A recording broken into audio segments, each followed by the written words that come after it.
68.2 million years ago, the intergalactic alien pleasure vessel, the Ambriacora, carried 2,500 passengers, mostly mantids and Anunnaki, on a vacation trip to Earth. With a 3.5-star rating on Absorption, Earth was a somewhat popular vacation destination for ancient alien species. One review said, "Beaches are incredible. Prob's the best in the galaxy. Watch out for monsters though. One of my kids was eaten by a big dumb lizard thing. Pretty decent spot overall. 3 stars.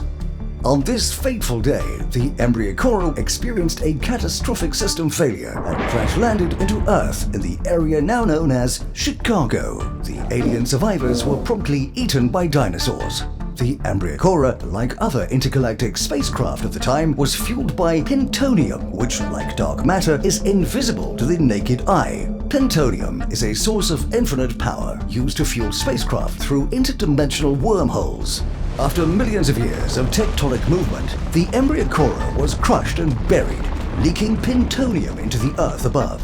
It eventually made its way into an underground reservoir, where it mixed into the water used in the formulation of various inks. These same inks were used on the playfields of the 1983 Williams pinball classic, Time Fantasy.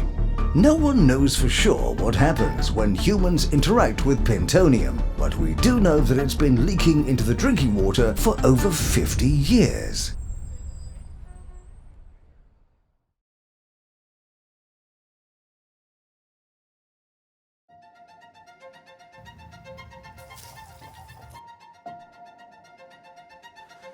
Hey man, what's up? Hey. What was weird was like...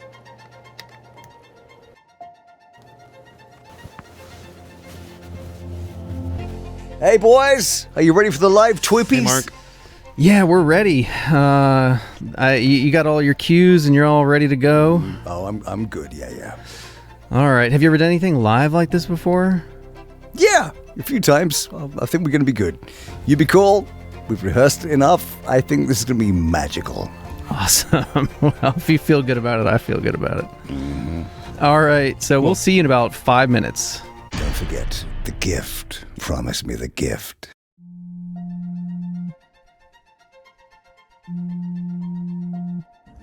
Hey guys, congrats on doing the TWIPYs. I just wanted to tell you both good luck, and we're all counting on you. Oh hey Brad, thanks. Great job on Portal and Winchester. Oh hey, thanks. Hey, remember when I said I was doing research on portals when I was doing art for the game? Yeah? Oh, I figured out how to make actual portals using pentonium. No way. What is pentonium? What are you... I gotta go. Okay. Check your mail. I sent you a gift. All right. What is this? Dearest Matt and Dawn, remember what we talked about at Expo? I did it. 1. Draw a circle around a box. 2. Think of where you want to go. 3. Jump in. What's happening?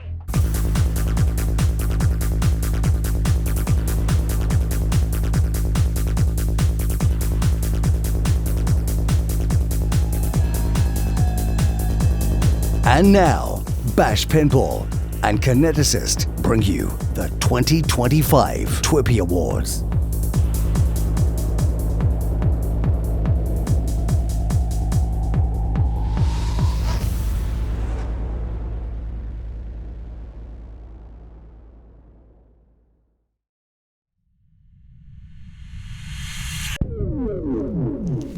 God.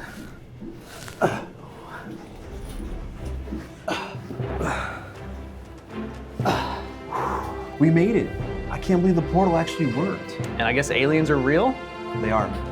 Welcome to the 2025 TWIPYs Remastered. Welcome aboard. We're at Flight Deck in Raleigh, North Carolina, home of the Triangle Pinball Collective.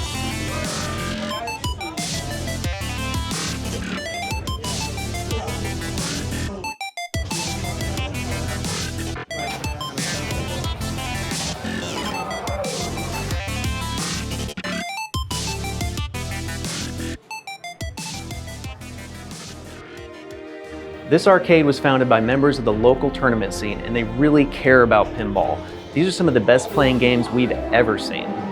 The TWIPYs have always been a community-driven award show. In that spirit, we'll be presenting each award from some of our favorite local arcades. This year we're focused on keeping it simple and keeping it fun. The focus is on the games and the folks that made them. We'll be presenting awards for 7 categories of pinball design. The winners were chosen by you. Thank you for voting. The 2025 nominees are Alice's Adventures in Wonderland by Dutch Pinball Exclusive, Blues Brothers by Home Pin, Dungeons & Dragons by Stern Pinball, Dune by Barrels of Fun, Evil Dead by Spooky Pinball, Harry Potter by Jersey Jack Pinball, King Kong by Stern Pinball, Merlin's Arcade by Turner Pinball, Portal by Multimorphic, Predator by Pinball Brothers, Star Wars Fall of the Empire by Stern Pinball, Walking Dead Remastered by Stern Pinball, Winchester Mystery House by Barrels of Fun. Now that we're all on the same page, let's present the first award. Best Animations. There was a time when pinball had no screen at all. Then the DMD arrived in 1991, and games could finally tell stories between shots. Today's LCDs deliver cinematic moments that rival the source material. The best animations celebrate your achievements, deepen your connection with the theme, and sometimes make you pause mid-ball just to watch. And the winner is Harry Potter. Thank you. Yes. Of course, it's important to say that it's always a team effort. You know, Eric Meunier, Joe Katz, Jason Allen, Taylor Snyder, you know, there's so many. And of course, Jean-Paul, Lars, Johnny, and many more. I think it was, for me personally, it was a dream theme to work on, but also with a dream team. And I also enjoyed working with JP, you know, when I was creating animations. It's always great to have your, I don't know, sparring partner. Is it feedback? Some feedback from JP, brainstorming with you.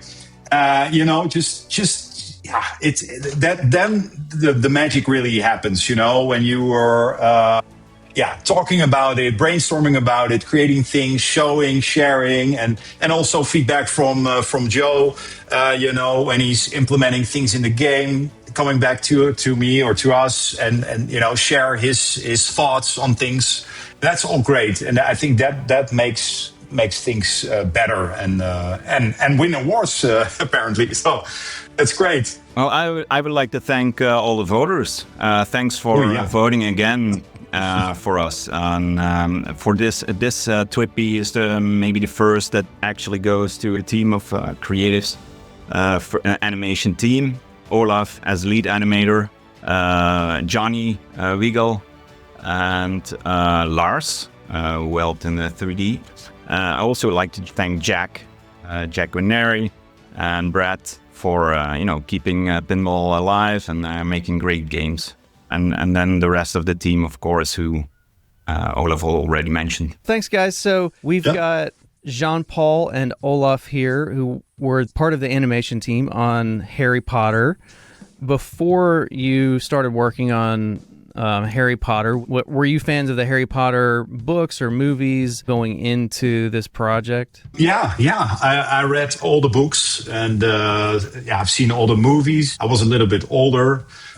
So I was really familiar with the theme, and for me, it was a dream theme to work on. For me, so Harry Potter, I never saw all the movies. I got through the first 3, and on the 4th one, I sort of got like not so interested. They didn't attract me that much as a lot of other people.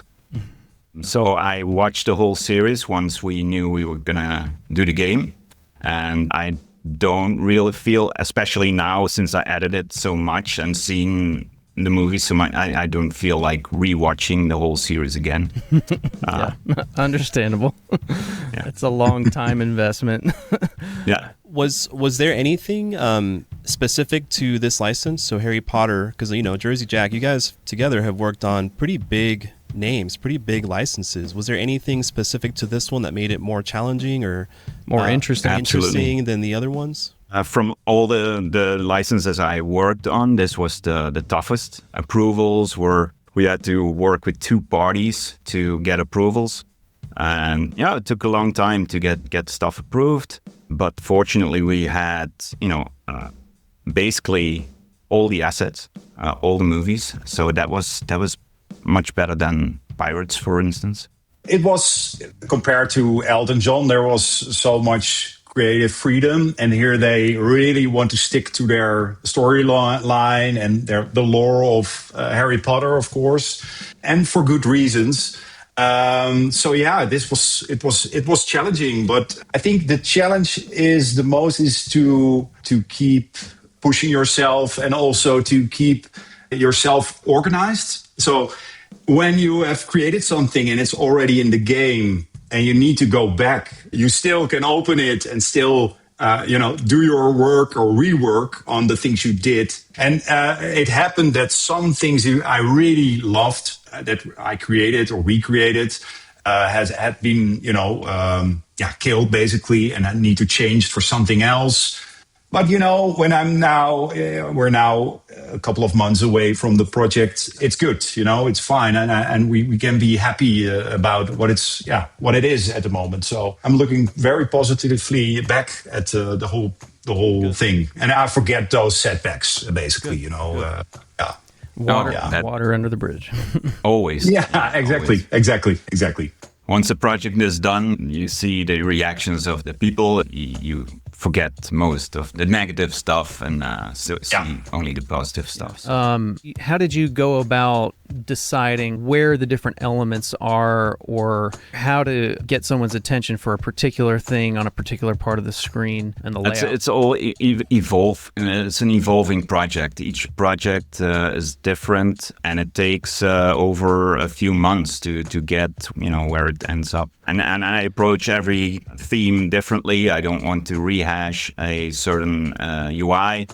Obviously, you come to certain things that are good. Like we want to have the score at the bottom, visible. You don't have to raise your eyes too high. Like, for instance, on Avatar, we went for a more organic UI because the world of Pandora is an organic world, and you don't want any symmetrical things. It's fun to develop, but it's tough. First, you have a lot of discussions with the coders and the programmers, because you have to explain the rules, what is happening to the player. And there are so many rules nowadays that everything needs a spot. And then they come up with a new rule while you don't have any space left yet. And then you get, that's when you see a lot of these extra pop-ups that happen. And a lot of people also get intimidated by how much is on the screen, and I get that. And sometimes there's programmers who have ideas and want more on the screen, and sometimes I push back and say, let's keep it less. Sometimes it's more. Thank you so much, guys. This was a lot of fun. I think people are going to learn a lot about the role of animations and what you guys do. Thank you guys so much. Yeah. Thanks. All right, okay, thanks again, Thank you guys guys. so much. Thank you. All right, bye. See ya. What is a TWIPY? We're going to find out. Come on. Sorry to interrupt. I see I caught you at a good time. Do you know what a TWIPY is? I think I've heard of it. What's your best guess? Isn't it, it's an award for pinball influencers or social media, right? He got it right, dude. He knows what a TWIPY is. Nice job, man. I went to one of my favorite Instagrammers, Pirate Princess Jess. She was shooting for it recently, but she always has fun content, so. Pirate Princess Jess, shout out. All right, sorry to interrupt. Keep playing. Let's see who else knows what a TWIPY is. Excuse me, sir. Yeah, what's going on, man? I see you playing World Cup soccer, man. All day long, yeah. So what is a TWIPY? A TWIPY? That's what I call it. Oh, man. TWIPY, dude. Thank you. Thank you. What is a TWIPY? It's a podcast award, right? I've heard of it, but I don't know what it's for. Close. Okay. Is it A, the original name for the now beloved Twinkie? B, a fish found only in the jungles of the Amazon? C, an award for pinball people? Or D, a scrawny kid from the Midwest? I mean, there's a lot of things that could pull me in a lot of directions here, but since we're at a pinball bar, I'm going to say it's a pinball award. Brandon, I'm going to go ahead and give it to you, man. Thank you. All right, well, thank you so much. What is a TWIPY? A TWIPY? Yeah. Is it like Napoleonic War, naval related? Is it A, a fan of the book/movie series Twilight? B, something I just made up? C, an award for pinball people? Or D, a healthy all-natural fruit snack? D, a healthy all-natural fruit snack. Wrong. Yeah. It's actually an award for I figured that's what it was, but I really wanted it to be the fruit snack. So you knew the answer? No, not at all. Well, thanks anyways. And now for the next award. Best audio package. It started with bells and chimes, mechanical feedback echoing across the arcade. Then came electric beeps, synthesized sounds, and now licensed soundtracks, original scores, voice call-outs that guide you through the game. The best audio elevates every flip, every jackpot, every heart-pounding moment. Close your eyes, feel the game. That's a winning audio package. And the winner is Evil Dead. Hey everybody, it's Bug here from Spooky Pinball, and we are super honored to have won the Best Sound Package Award. I want to give a special thanks to everybody who worked on that side of things and Evil Dead. Ben Heck putting his whole heart and soul into it as always, and our good friend Matt Montgomery, aka Piggy D, returning for another run of awesome music for the game. And then I got to chip in a little bit too, so that was kind of fun. But yeah, we had a great time working on all of the sounds for Evil Dead. Lots of really kooky, crazy, weird things in there. Extremely fond memories working with Ben in his basement with his cat Bud. Special thanks to Bud for all his help with Evil Dead sound integration and everything. So yeah, we really appreciate all the votes from this awesome community. Thank you guys. It's Bug. It's Bug from Spooky. Congratulations. Best sound. Yeah. You can't. It's the. The sound. Yeah, sound. I got it, yeah. He got it. I got sound now. So I guess taking it back to so Ben, right? You're referring to Ben Heck. You guys wrote the script half and half. Yeah, Ben was crucial. On Evil Dead in general, Ben was crucial in a lot of fronts. He has a lot of that creative drive and vision like we do, and we really enjoy collaborating with each other and sitting down. He's a workaholic. He gets up and just works every single day, no matter what. And so with the sound design in Evil Dead, he did probably most of the sound effects that you do hear in the game. There was a lot of sessions where him and I sat down and we would spend an entire day in his basement with no windows and a toilet behind. So I'm just going to give the layout of Ben's house now. You walk down the stairs, it's a mostly, at the time it was a mostly unfinished basement. And the Code Beast game was there, which is just a Franken game. It's just ugly. It's just, it's bad. But it held up. That's how we knew it was going to be good QC, but it held up. And the game's there, and his standing and lowering desk is there, and then I'm sitting there at a little like fold-out table, and usually his cat hangs out with us, and there is just a toilet behind us that we use. And we stay down there, and we drink soda and beer, and we make incredibly obnoxious noises with our faces while we scavenge through thousands of sound effects and create new ones out of like different scoring items I have for like things I used when I created some of the music. And yeah, old sound effects that he had that he recorded when he was in college. There's a lot of sound effects in Evil Dead of Ben's curtain drape things that he had in an apartment when he was in college, going like that you just like modulate and do all these things to. And we kind of had a rule of thumb of like every sound effect needed to have like 4 to 6 layers to it of like all these different things. And we would just take it case by case of like, okay, when you get to the pops, what does that do? When you hit the shotguns in, what does that do? Well, when they eject back out, what does that sound like? And we just were extremely thorough with absolutely every single bit of it.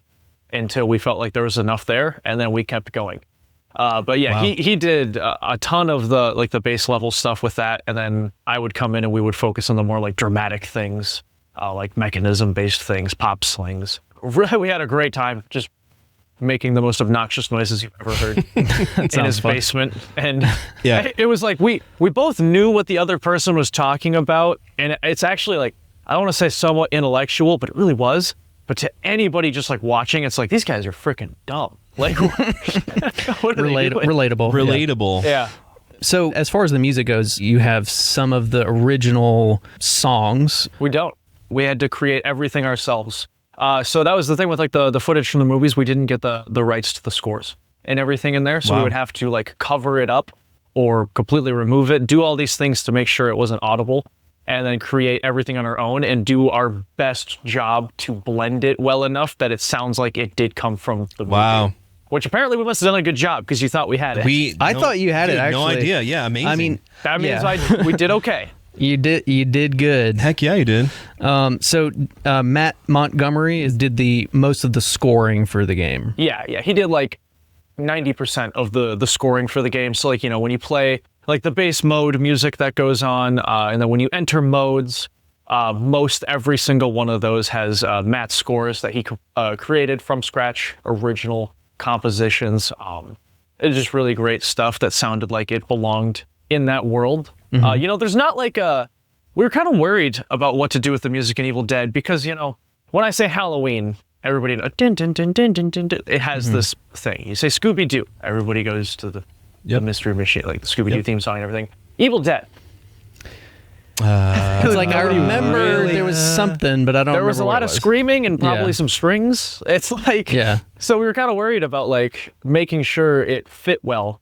And then it actually ended up kind of being some of like my favorite stuff, like to be a part of in that creative process of getting like music into the game. We got to lean into a lot of like outright horror sounding instruments that we wouldn't typically get to use because like TCM's the most hardcore horror game we've ever done. Yeah, right. There is no score to TCM. That movie's score is primarily somebody crushing a Dr. Pepper can and probably plucking a chicken. Like, it's pretty much the score to TCM. Yeah. So, and then Halloween was like a very hyper-specific thing that we licensed and then also had to like expand upon from there. So we got to go from scratch on Evil Dead and really just try to do something that sounded like it could go in that world, but be completely original and creative and lean into horror-sounding horns and strings and percussion and all sorts of fun things like that.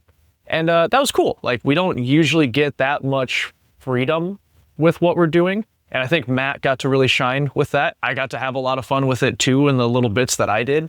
So it was really fun. Cool. So thanks again for doing it. It's awesome to have you. And I appreciate you guys having me on.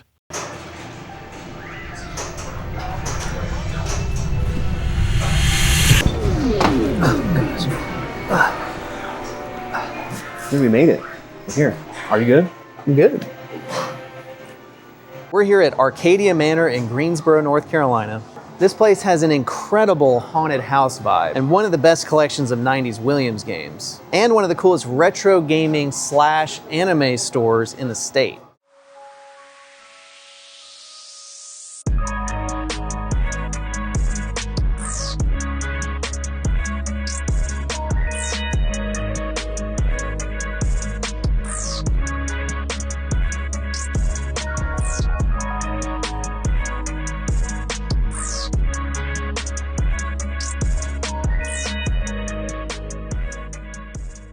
And now for the next award.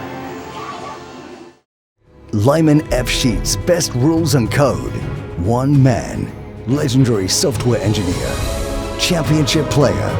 The architect behind some of Pinball's greatest rule sets. His name was Lyman F. Sheets Jr. And his legacy lives on. As machines grow more complex, great code has become the beating heart of modern pinball. And the winner is King Kong, Myth of Terror Island. Thank you, everybody. I'd just like to say that games these days are not made by just me or Keith. That There's a whole team of us, so I would like to just thank all the King Kong code team. Of course, his designer, Keith Owen, he comes up with the rule sets. Joshua Henderson, who's my wingman coder, he did most of the setups for the rules and all the modes and stuff like that. Brett Rubin, who is like a wizard with all the light shows in the game. And Mitch Deason, who was instrumental in getting our Kong mech animating properly. System coders as well, Mark Guidarelli, who like handles all the systems in the game, and Mark Panaccio, who did a lot of our new menu stuff for the Spike 2/3 menu system. But yeah, thanks everybody for the TWIPY. Hopefully we can bring you more good games coming up this year. I have no doubt. I agree. Thank you. Awesome job. Rick, is there anything about working on King Kong that kind of stood out for you that you would like to share? King Kong was pretty mech intensive. Like there were a lot of different mechs in the game, especially the Kong mech itself was like the first time we tried to do something with like animatronic sort of animations. That was kind of cool. And, yeah, super there's cool. 3 servo motors that run the guy, and you know there's like a train in front that has to choreograph with it as well, and where he can do his animations and stuff. But yeah, I mean that was a big part of this game, is trying to figure out how that thing would animate. And one of our systems engineers, Mitch Deason, did a great job of making a plugin for Blender, which is a 3D software. He can basically position the mech inside the 3D software and export that to a text file, and then we can import that into the game. So that was really cool, because then you can actually get artists involved in doing like certain animations that, you know, programmers can do it in the code, but it doesn't look so great if you have somebody actually manipulating the thing in 3D and making it like an animation. And, the way and then it feels. you can get some more of that. Yeah. Feel like Kong is like alive under there a little bit more. Rick, do you have a favorite game of 2025 that you didn't work on? Some of the stuff that Dwight was doing in the Dungeons & Dragons stuff was really cool. The leveling up and the progression and all the D&D RPG elements. Those are really cool elements. And just like the fact that you can go in, play on any machine, and then continue your progress on a different machine, different arcade. So I definitely like that one out of the ones that we've made this year. Do you think that the progression is something that's going to continually pursued? I think so. And I think some of the other teams, like all that stuff is available for the other teams to use. So I feel like as we get more knowledge about what works and what doesn't, we'll be able to incorporate some of those elements into all the other games as well. Cool. So you and Dwight and all the coding teams, do you guys have kind of like a centralized database of stuff that you guys can I mean, with each other? Each lead on his own game can pick and choose what he wants to use on each game. Some of the developers like to incorporate more of the IC stuff, and some of them don't. And it's kind of up to the lead developers, game designer. In my case, most of the decisions are left up to Keith on what he wants to do, since he's like the vision holder for the whole project. Okay. So basically it's Keith's vision.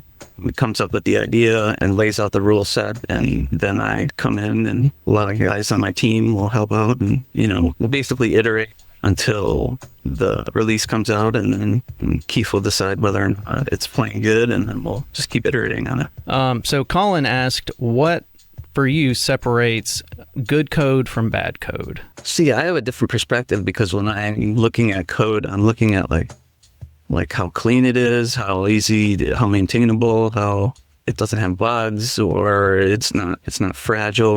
When I change something, it's not going to break 10 other things. And when Keith looks at code, he's looking at like, this sucks. It doesn't score enough. It scores too much. It's got a lull in the middle. So like we kind of both come at it from separate angles. And what I try and do is just make the code as flexible as possible, so that when Keith comes at me with like, we need something here, this part of the game is boring, let's change the numbers all around, let's dial up the adjustments for the difficulty or dial them down. And just make it so the code will be flexible enough to handle those changes. when his stuff comes down, that's easy to change. So you're focused on kind of the technical aspect, making it robust and bug-free and not having a bunch of stuck balls and weird things happening. And that is a huge part of good code. And it's almost the biggest thing that people complain about on games when, oh, the game lost count of the balls and now it's broken. But yeah, you hardly ever hear those types of complaints with Stern games. So great job. I agree. Cool. Sounds good, guys. And nice meeting you. Take it easy. All right. Thanks again.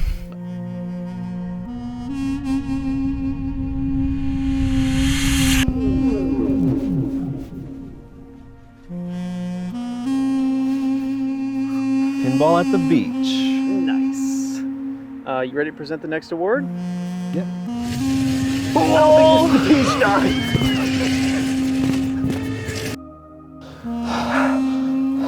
Wow. Oh, that was close, man. All right. I think this is, the actual beach now, so, okay. And now for the next award. Best Art Package. Its original mission was to stop you in your tracks across a crowded arcade. Now it must do more. The art guides you, shows you where to shoot. It tells the story alongside the code, the callouts, the animations, and it must stand as a pop culture artifact worthy of a place in your home. Theme sells the game, but art seals the deal. Evil Dead. I won! Wow. Well, it's good to be back in the TWIPY world. It's been a long time. This is a fantastic honor. And the reason why it's an honor is because it's voted on by you people out there. The entire pinball world has embraced this game, Evil Dead. And not because of my work, but because of Spooky's work. The entire team did a fantastic job. And I don't think I'd be sitting here talking about this award if it wasn't for all the work everyone else did as well.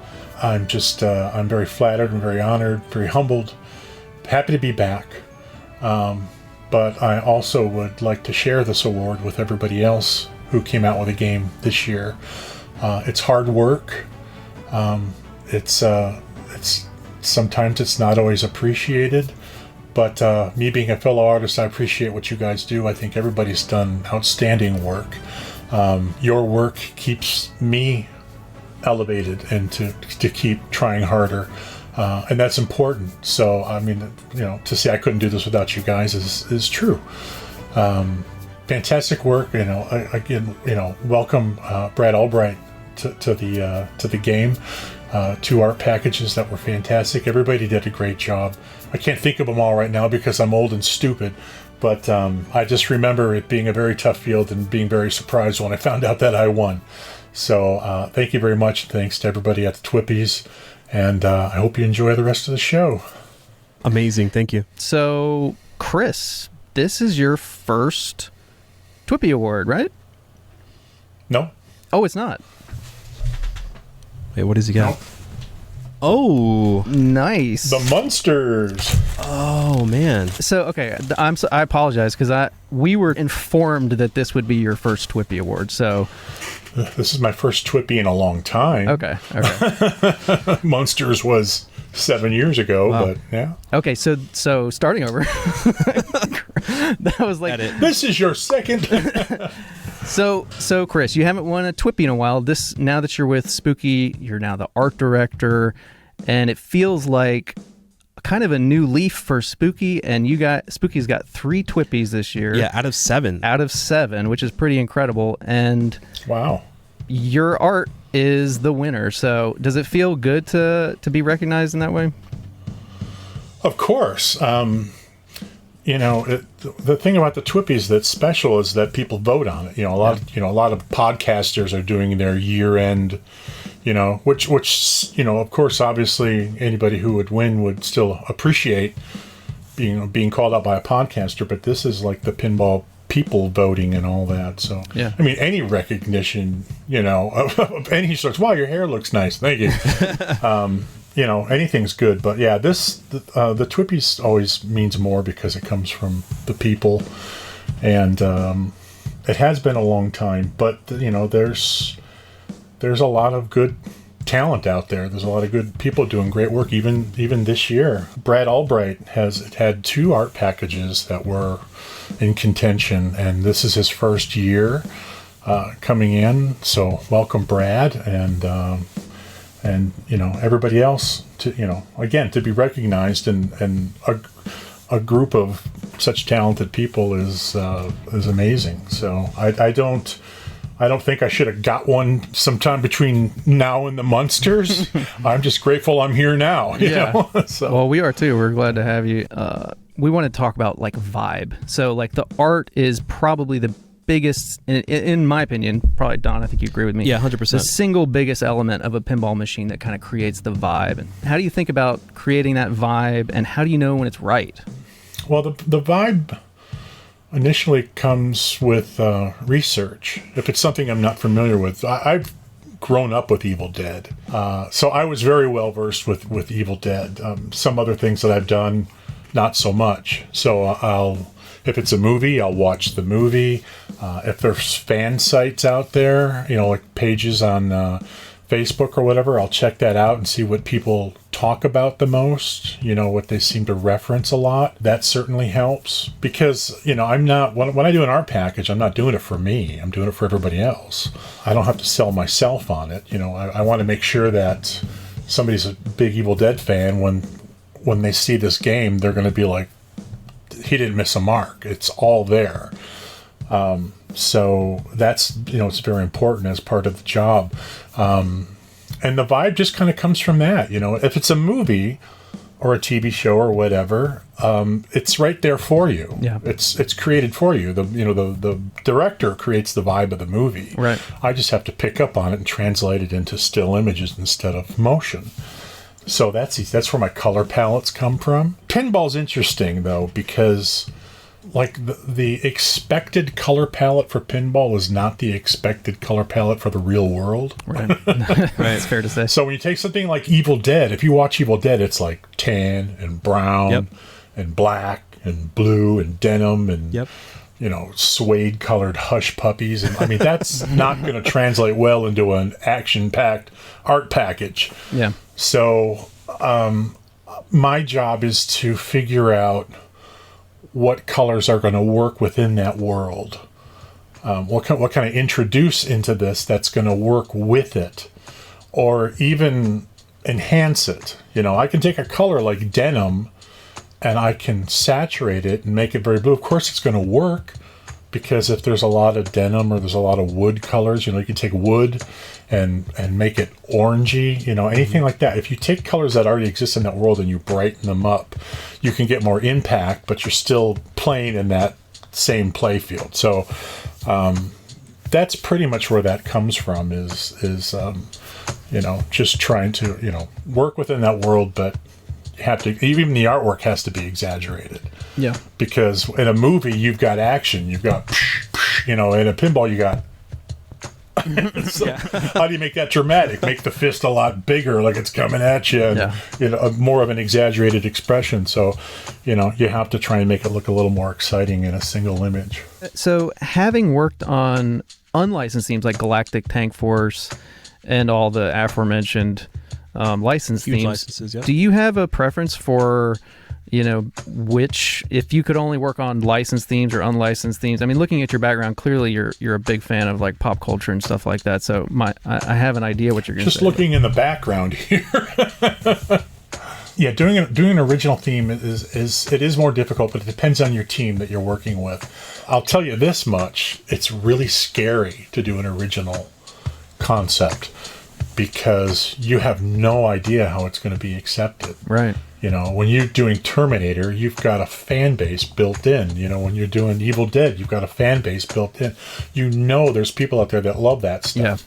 Yeah. And all you have to do is reach them. When you're doing, Dr. Bunghole MD or whatever it is, people are going to be like, what? I put a pre-order down on that one.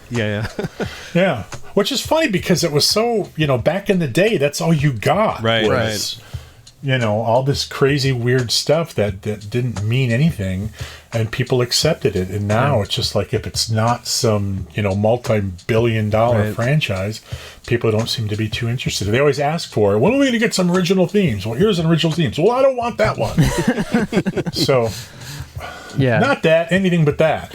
Right. So that's why people don't want to take a risk. I mean, You've heard the stories, how much it costs to develop a pinball machine, to make that kind of financial risk just to set it out there. And Galactic Tank Force certainly didn't help matters. Right. Because it's considered to be a flop. Yeah. And if people look back and go like, well, what was made over the past 10 years? Everything original themes, Galactic Tank Force. Barrio's Barbecue. Ooh, yeah. Barrio's Barbecue. There's not a stellar track record. Yeah. And that certainly doesn't make people go like, well, let's try our hand at that, Yeah. It's like, why? When you can just get a license and it's a shoo-in. Speaking of original themes, like, have you guys ever seen this game Gorgar? Oh yeah, 1979. Yeah. Yeah. That guy's supposed to be threatening, right?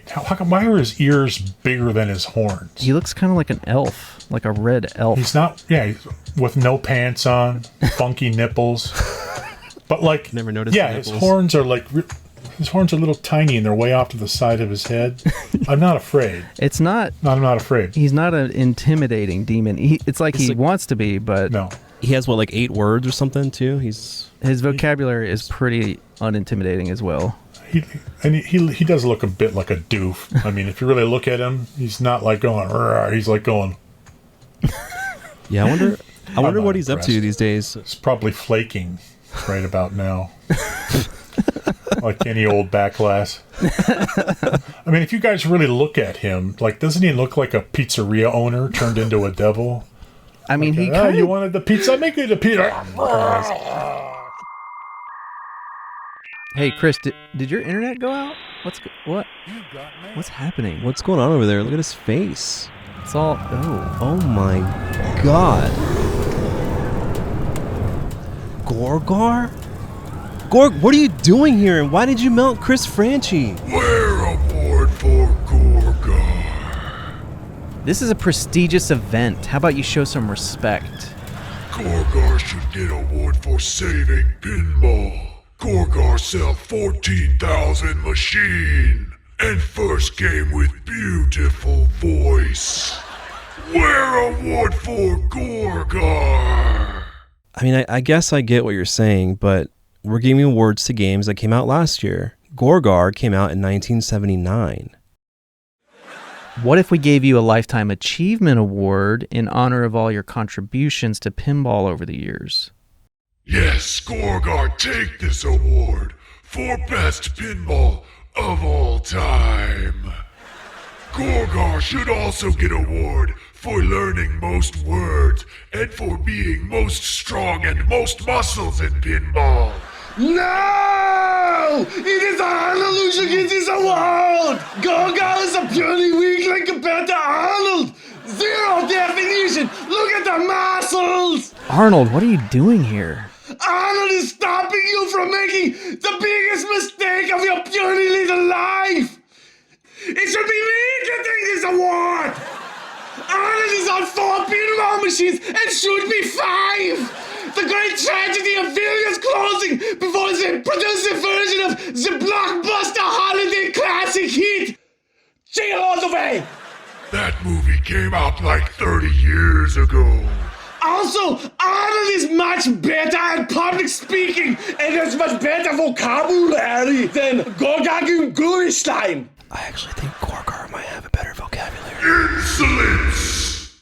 You regret your words, muscle man.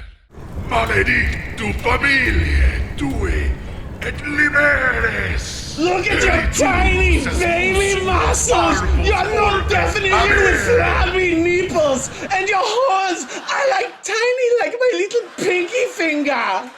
Gosh,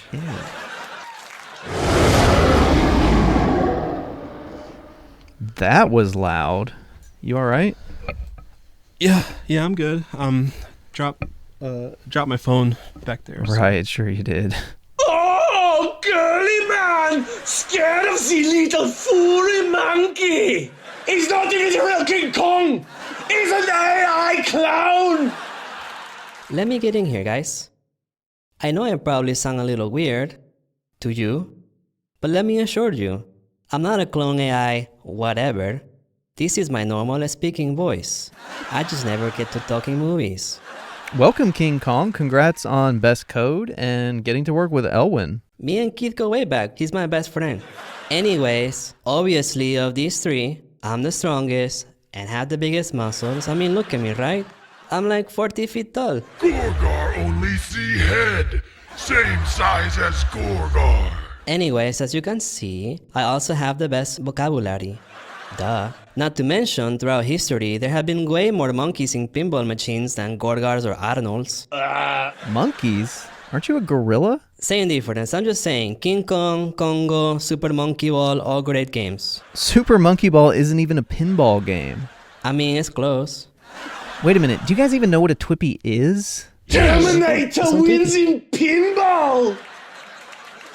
Yo! Oh, I get it. You guys don't even care about pinball. You just show up whenever there's awards being given out. I came the most. I was at the first TWIPYs in 1979, but it was nearly infiltrated and symbolically destroyed by cyborg Ayatollah Khomeini. Luckily, it was me and George Gomez, Mark and Steve Ritchie. We eliminated the entire kill squad and disarmed a bomb inside ein savage and saved the TWIPYs, a theme I would later return to in the 2002 bone-crushing classic Collateral Damage, where I play a firefighter who hits bombs. You're saying all that happened in 1979? The TWIPYs are only 9 years old. You're 9 years old. That's ridiculous. You're ridiculous. Fine. How about we just give you all Lifetime Achievement Awards, okay? Yeah, that's good. So, King Kong, your award will just be made out to monkeys, right? I mean, you know, you can still put King Kong on there since, like, I'm the king and all, you know? I feel like that's still respectful to all the other monkeys and whatnot. All right. Whatever. Anyways, congrats to King Kong, Arnold, and Gorgar for the Lifetime Achievement Awards.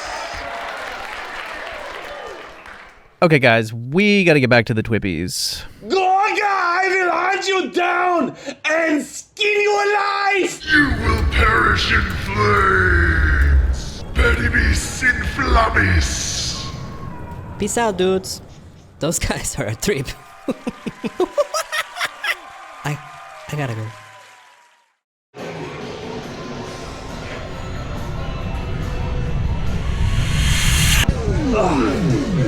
Whoa, you alright?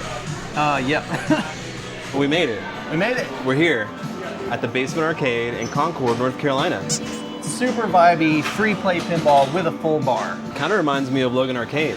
And you can't beat $10 for unlimited pinball. Sounds like the perfect place to hang out and learn how to play.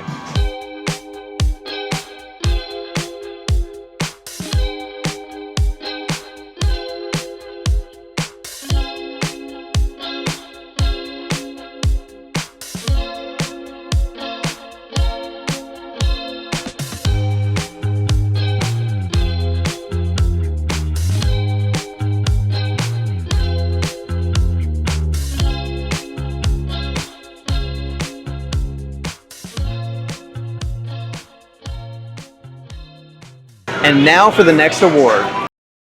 Best Theme Integration. In 1975, pinball entered a new era. Licensed IP, beloved films, legendary bands. But a logo on a back glass isn't enough. The best teams capture the soul of the source material. They build worlds. They transport you. Now, 50 years later, theme integration isn't just important, it's everything. And the winner is... Evil Dead. Hey everybody, we're super excited to have won this award. I think it's the coolest, sexiest award out of them all. Maybe best art. But we are super honored to have won the best theme integration, because what the heck's the point of having a good theme if you can't integrate it properly? It'd be like a huge waste. So I'm super happy that everybody thinks we took this really iconic, awesome theme that has been asked for so many years and something that we have been talking about doing since Rob Zombie freaking Pinball. We've been wanting to do Evil Dead. So super happy that, you know, everybody was satisfied with how we were able to implement this awesome, hilarious, crazy, spooky world into Pinball, and that it is a good time for everybody. So thank you for all the votes from you awesome pinball people and fans, and yeah, we appreciate it. But what are you doing here? You're back. Wait. Our games are cheap because there's not that many people on the payroll. So we got to do a lot of jobs at Spooky. So I got to ask you, how many times did you watch the Evil Dead movies, and is one of the movies more influential from your perspective? I would say movie 2 is more influential on the game as a whole, just for like the humor style of Bruce's callouts. For me, I personally love movie 1 a lot more. That's like way more my jam. Any game we've done, I've seen that movie more times than any human being should, and I don't need to watch it probably for about 10 years. Yeah, that sounds right. It will take that long for me to forget one scene that is in it.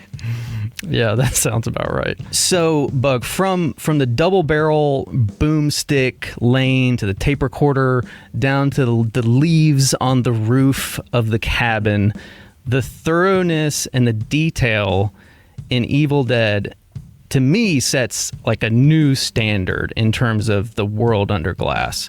Are you always trying to outdo yourself and, you know, what's come before? Yeah, definitely.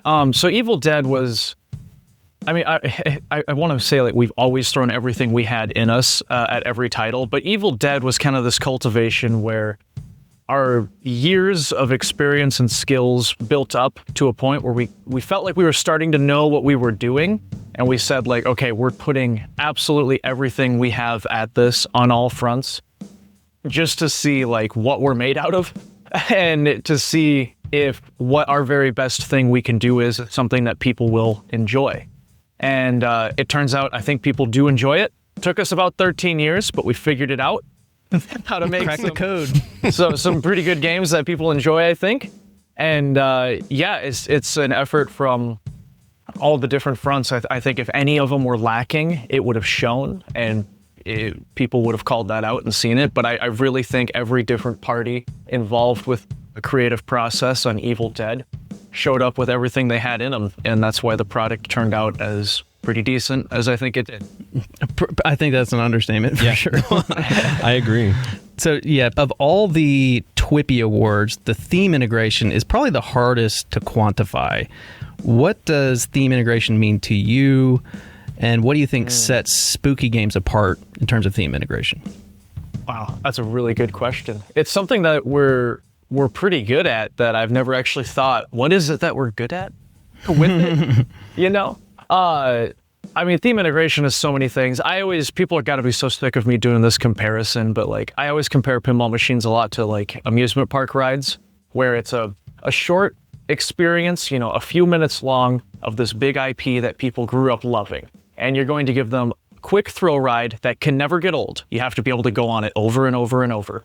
And you want to provide them with things that they know and love, that they've seen before. They want to hear the one-liners and the movie clip of Groovy or whatever it is. But you also have to provide them things that they haven't seen before with it. So you're kind of mixing this original story and blending in new elements of like, oh, you know, the Deadites are back and they're doing this, and carrying that forward. And delivering that experience would equal a lot of things involving the sound, like everything that the ball touches. When it touches it, it can't be quiet. It has to sound like it's coming from that world. You know, so you have your sound effects, but then also what's Ash going to say on top of it after that is played? The artwork, that's a huge part of theme integration that having Franchi on this project just absolutely took it to a new level, because he is such a huge fan of this property. He wanted to do it for so long. He's a Michigan guy himself, so like he had a home team bias to make sure it was really good. So he fit in just countless and countless Easter eggs that you wouldn't even have to know the property, but you could just tell by looking at it that there's reasons things are in places. You know, like over in the hand area where the hand mechanism goes back and forth, there's a saw mark in the playfield. And it almost looks like a scratch in the playfield. It's not. but it's in the artwork, and it's like the details of like, that's where Ash sawed his hand off in the cabin, and it happens to be in the area where the hand's running around. Awesome. So like really effective storytelling through the artwork, the music, the callouts, and of course, movie clips go a long way as well when you get those. And then last and probably most important to me is the mechanical features. We try our best to always do extremely literal things when we do mechs. Like in TCM, when we hang a ball on a meat hook, that ball better fall and sit down on a meat hook. And Evil Dead, when you're loading a boomstick, you better be pushing shotgun shells into a shotgun barrel on that game. So we tend to always try to go as literal as possible with that. And it's cool. One of the things about pinball that this community loves is we have this really niche hobby that's awesome. And we love when much bigger things outside of it identify the hobby in a way, right? So like, these huge IPs and these books and movies and bands, these things that are way bigger than pinball, like way more people know about these things than currently know about pinball these days. Yep. When we feel noticed by those, it really makes you feel called out in a special way. So having the character Ash, if you're a diehard Evil Dead fan, him calling out pinball references, saying things about tilt, jokes on you, I'm going to take the glass off to beat this mode, ha ha ha, like call-outs like that. It feels really special. You feel noticed, and everybody loves feeling noticed in their interest and hobby. So all of those things together, I think, combine to what makes theme integration what it is. And we're honestly just so deep in the weeds of it every single day that we're just throwing everything we can at it all the time, and then I hope I can explain it well later. That was a great answer, man. Awesome, all right, well, we'll talk to you soon. Thanks again. Yep, cool. I'll see you guys Bug. later. Thank you.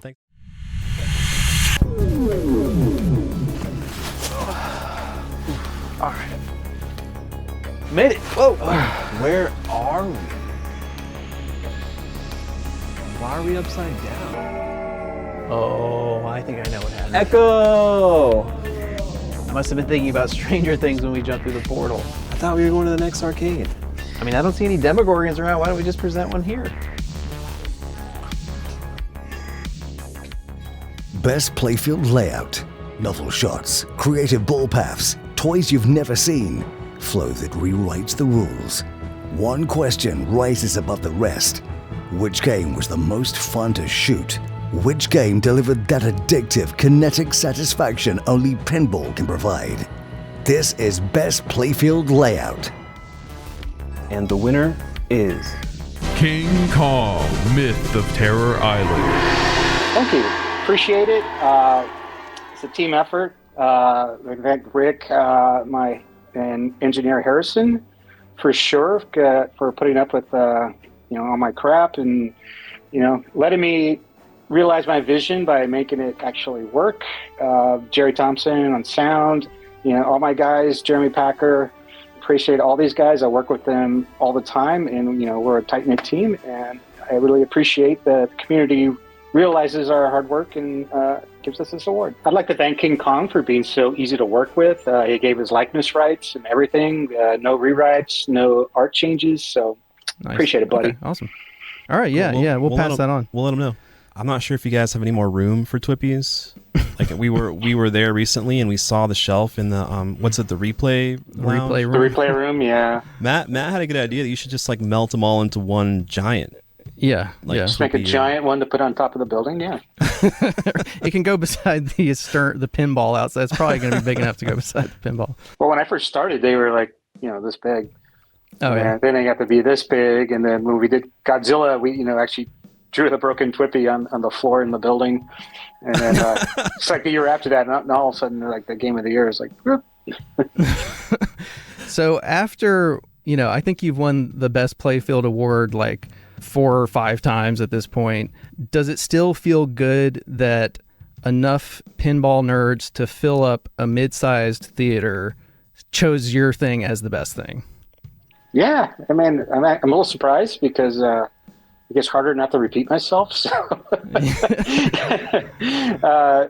I hope I can keep it going. But playfield design is kind of the easy part. It's everything else, like the rule writing and incorporating the assets and everything. That's the hard part. So when you say it's the easy part, is that because it's the fun part? Yes. Okay. And of course, the fun part's usually over way too soon, and then it's like a year of grinding development after that. So designing the playfield is kind of the thing that, gets your dopamine going when you're designing a game. Yeah, exactly. It's, hey, what kind of shot do I want to try? Is there something in my head, or is there something from because I'm an old school player. I've been playing games my whole life, and I was like, oh, this game back in the 80s, that was cool. They had this one really cool shot, so I want to do my take on that. I know you have probably a pretty encyclopedic knowledge of pinball and the history of pinball, but when you're working on a new game, do you actually let's take a look at a bunch of games that I maybe forgot about and see if there's something that inspires me? No, I don't intentionally do that, but there will be times, like if I'm at Pinball Expo or something, I'll come across a game either I haven't seen very much or I haven't seen in years. I'm like, this had a couple cool ideas in it, but it's been a while, but I have done that. Yeah, it's fun to see. Lots of times people will think something is a brand new feature, and then, it's like, no, that was actually on the 1971 game. It's like they were doing some weird stuff back then. It's like, some of those, early 80s, Gottlieb Premier games where they were, really strict on budget. They had to be creative. It's like, hey, I got so much money, and so I got to do cool things with ball guides. So I see a lot of creativity there. Games like Gold Wings, TKO, even the tag team, it's like maximum use of playfield space because that's all they had. So pinball playfields in general, I would say, have gotten a little bit harder since, over the years. Progressively, shots have gotten tighter. Wizard modes are more difficult to complete. Are playfields being designed now for a higher average skill level than they have been in the past? Yeah, I think with the shifts from, 99% arcade, 1% home to, I'm guessing, a slightly more, I don't have the numbers, but I'm guessing slightly more home base now. Yeah, absolutely. You need to cram as much in there. Obviously, you don't want them too tight, but you do need some, I think, path variety, shot variety, just not the standard, fan layout. At least that's how I look at it. So, we have to get more creative vertically as well. We have stronger flippers now than, ever. So we can do all these, loop-to-loop ramps and stuff to get the ball way up there. And so that's stuff I look at when I'm designing. It's like, how can I get some verticality out of some of the stuff? Like the side ramp on King Kong, that thing's almost touching the glass. So yeah, I love to see a tall layout game like Dirty Harry or something where the ramp is just, the wireform return is like almost touching the glass the whole way back. It's just fun to see that extra depth. Yeah, even on Godzilla, when the ball's like on top of the building, there's like an eighth of an inch gap between the glass and the ball. It's crazy. Yeah, I love that. That's so much fun. Are we kind of maxed out on how low a playfield can go, or is there still room to kind of push it further down? I suppose you could. Get more height. I think when you start going really low, it's also like, if you have kids playing, it's going to make it harder for them to see. So, like when you play an old school Bally or Stern game and the playfield's like almost touching the glass, and it's like, oh yeah, there's no room for ramps, but the visibility is great on those games. Right, that's true. It feels more like almost a virtual playfield or something where it's kind of flat. Yeah, it totally feels flat. Is there anything kind of memorable, Keith, or specifically with King Kong that makes this game personally stand out for you? Since there was no licensor in this game, I felt compelled to, hey, I can design this layout any way I want. Not that the licensors, complain about the actual layout, but they will complain about, why is this toy here? Why is this mech there? Sure. So I had complete freedom with that, which is nice. So I can go into it knowing that I have the final say of what goes where, which made designing it super fun, and it gave me time to actually focus on the shots, focus on the flow. I worked on that layout for, 6 or 7 months. Wow. Which it was longer than I usually do, because usually I have to start over or move something, and then you pretty much have to start over. But I just didn't have to start over anywhere on this. That gave me the extra time to just kind of make slight tweaks, dial everything in. So that was the most memorable thing for me. Do you send those kind of prototype versions over to the licensors and they're like, nope, and then you got to start over essentially? Yeah, usually they're pretty good, but they'll, sometimes they'll say, oh, can you have this in front of that? Stuff like that. And not realizing, that creates a lot of geometry, pretty much have to throw some of the geometry out and start over. Really appreciate you, man. Look All right. forward to seeing you again next time we're out there. So, All right, appreciate All it. right. Thanks for giving us the time. All right, no problem. See you next Bye. time.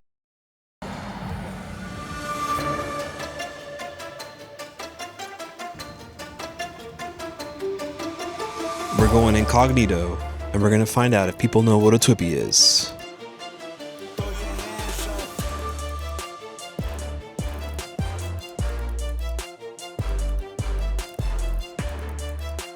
We are here with a local pinball player, and we want to know, what is a TWIPY?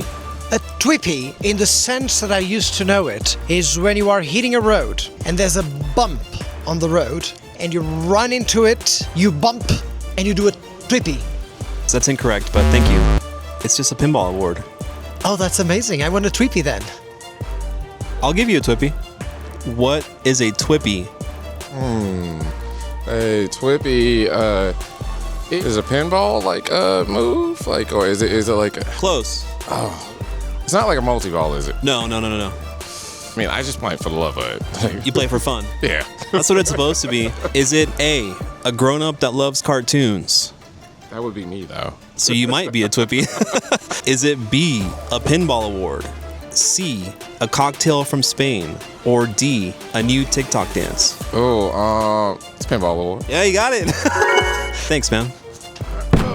What is a TWIPY? I have no clue. Take your best guess. Is it pinball involved? You tell me. Maybe something like you hit 2 balls at once? Is it A, Arnold Schwarzenegger's favorite exercise? B, Dobby's cousin in Harry Potter? C, an award for pinball people? Or D, someone who loves haunted houses? I want to say it's an award for pinball people. You got it right. All right, well, thanks, man. Is there anyone you want to shout out? I'd like to shout out Level 256 out in Nashville, Adam and Anna. It's a great pinball place, so if you're a pinball fan, head out there. Shout out Level 256, Asheville, North Carolina. So what's your name? My name is Pedro. And where are you from? I noticed a pretty thick accent. You sound very classy.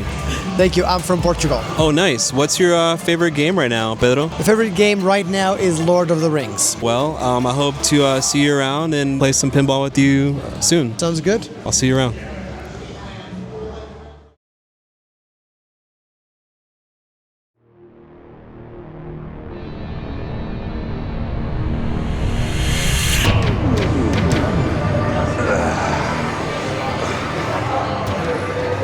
We made it. We are at Super Abari Game Bar in the heart of Charlotte, North Carolina. I feel like I'm back in 1993 again. Super nostalgic arcade vibes, minus the cigarette smoke. They have a mix of nearly 40 machines, and they're all on 50 cents a play. There should be a place like this in every city, man. It's a dream, Don.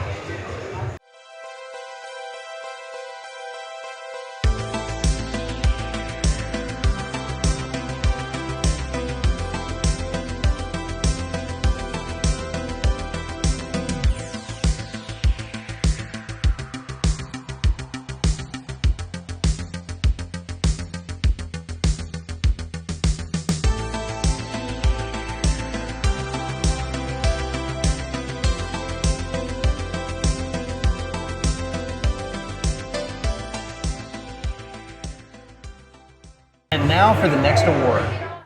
Game of the Year. Each year, a handful of machines hit the market, but only one rises above.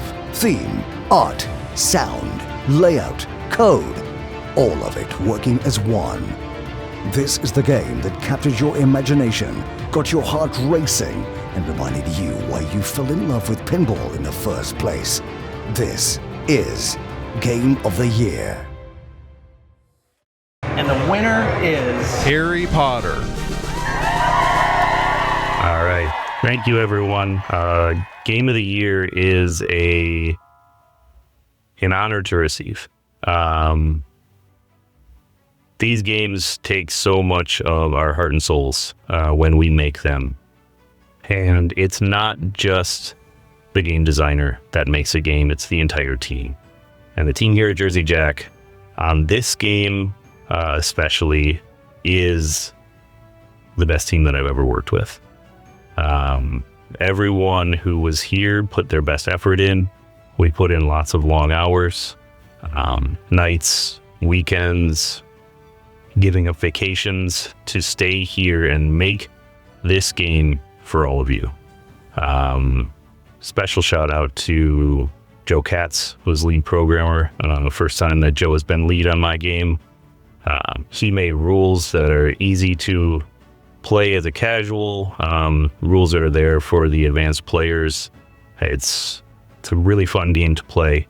Dan Lachek was the lead mechanical engineer on this project, who took some of the crazy ideas that we came up with and turned them into real parts, like the staircase. That works because of Dan. It's awesome. But also more members of the team, our animations done by JP and his team in the Netherlands. Great work all around. Sound from Dane Thiel and Pierce Colbert. Those guys made you experience the magic of Hogwarts again. There's lots of people that work on our production line to make a game for you. Every day there are people on my production line building this game so that you can have one in your house or you can have one in your local arcade. There's an unsung hero that often most people don't know about when it comes to getting a game from prototyping out to production. So here at Jersey Jack, Crystal Gemnick is that person. She takes all of our crazy ideas and documents them and splits them up and turns them into consumable things for the production line. I'm sure there are other people on the team that I didn't mention, but from the bottom of my heart, thank you to my entire team for making this the best game that I've ever made. Welcome, Eric. Thanks for joining us. It's great to have you here. Game of the year. Congratulations. That's pretty incredible. Thank you.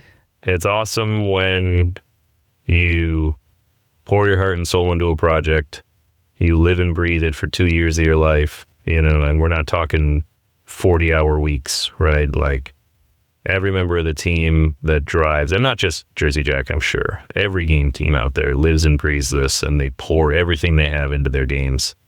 And when the community responds in such a positive way, it's very rewarding. So, as a huge Harry Potter fan yourself, was it more joy or panic when you first realized you'd be designing the Harry Potter game? There were certainly elements of both.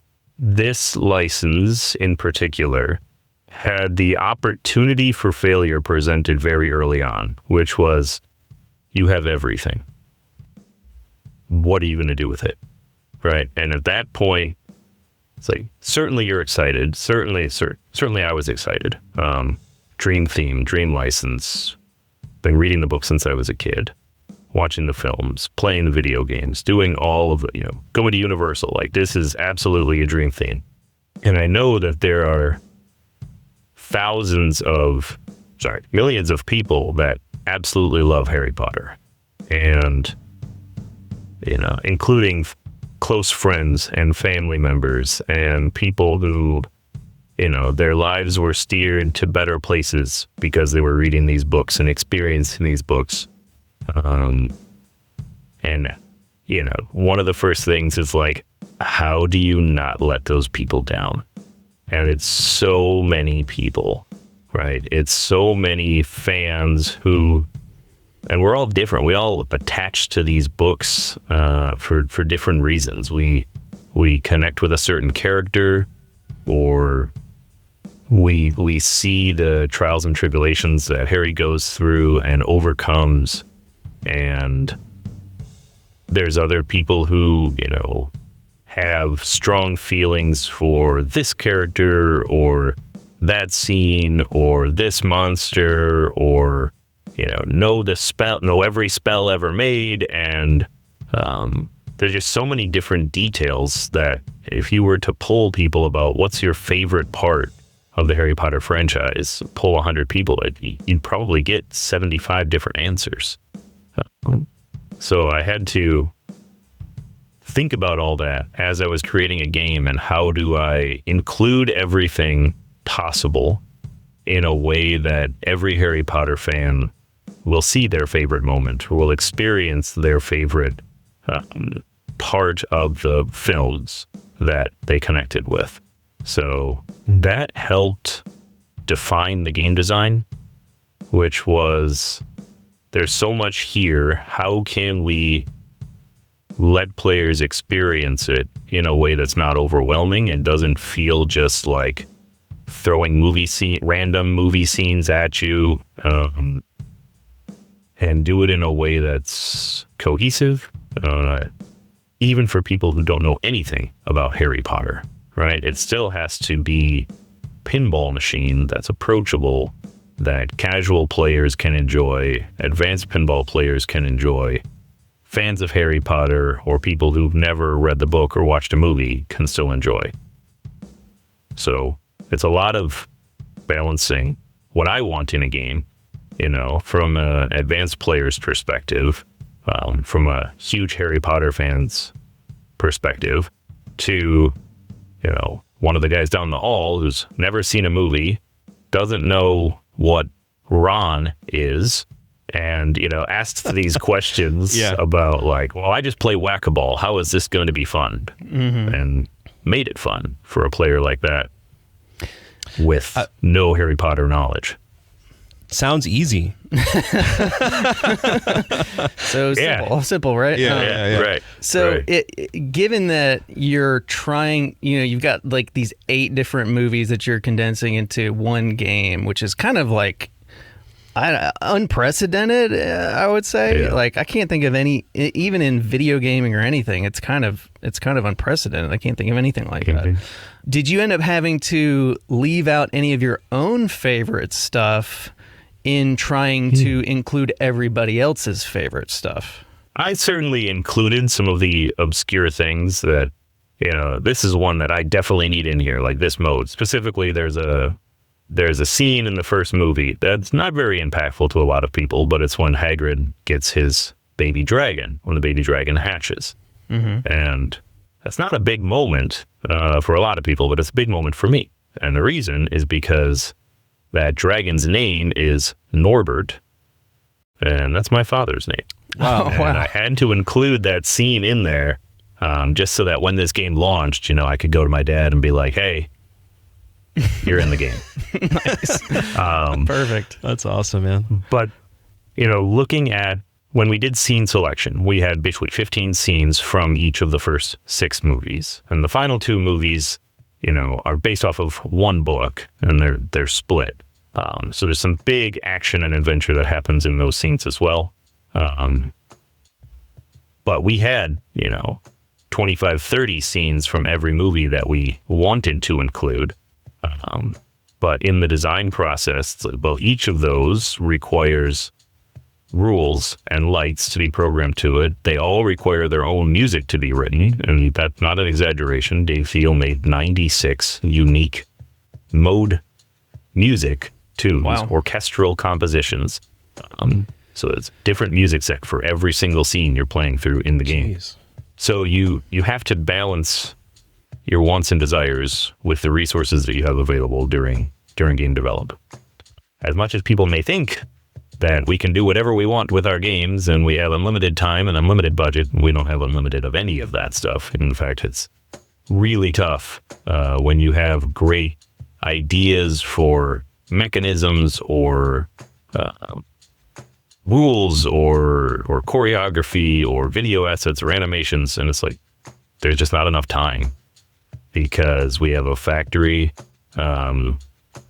We have to provide a living for those people. Our number one goal, yes, we all make fun games, but our number one drive is there's over 100 families. And I keep pointing that way because my factory's on the other side of this wall.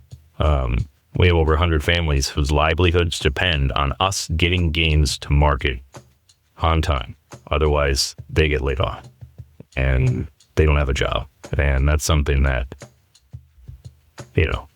is forefront in your mind when you're like, well, maybe I have another month. I don't have another month. We can't push any longer. So we have to balance the fun we can make in the time we have, for the budget we have. And all of those variables, always come to a head, and it's always difficult. But that's what the job is, right? Make a fun game on time that's buildable, that's serviceable, that can meet your bill of materials.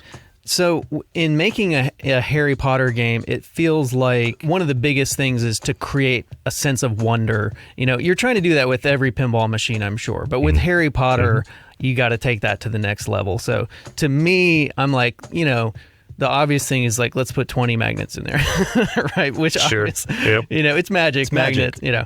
So, how did you go about in the gameplay creating that sense of wonder that people will expect from Harry Potter? So we did it with a couple different ways. I think one of the ways we did it was having a mech that's right there in front of you that you can see what it's doing, but you don't always understand as a casual observer when you shoot the ball in there where it's going to go. Now, as an advanced player, I know exactly where the ball is going to go every time I shoot it in there, because I know as a game designer, but also the lights on the playfield will tell you which path the staircase will take, regardless of which shot you shoot it from.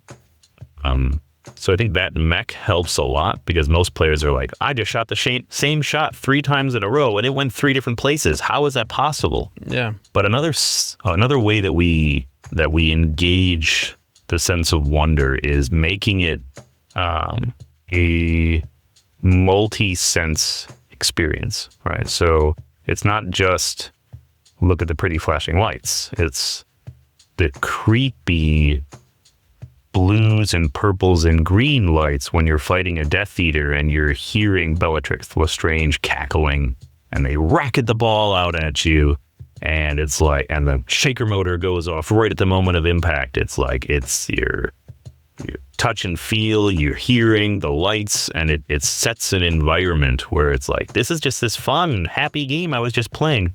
Holy crap, now there's Death Eaters coming after me, and I'm super tense and freaking out, especially with that first rocket of the ball. The tickling of the nostalgia when you are playing Quidditch for the first time and you hear the Quidditch song from Harry Potter, because it's part of Hedwig's theme, but we were able to take Hedwig's theme and split it up, put those couple iconic notes in there for Quidditch is another one of those things that brings that sense of wonder. Like, I remember Harry flying on his broom when I watched the movie and hearing this song, and now I feel like I'm on the broom and I'm shooting the ball up through space and it's going through this upper playfield, and wow, dude, just providing the environment and building the environment for a way that sucks people into it. That's how you bring the sense of wonder. Cool. Yeah. Awesome. It's awesome. Yep. Thanks again, Eric. All right, guys. Appreciate it. Thanks so much, Take man. care. All right. See ya. Bye.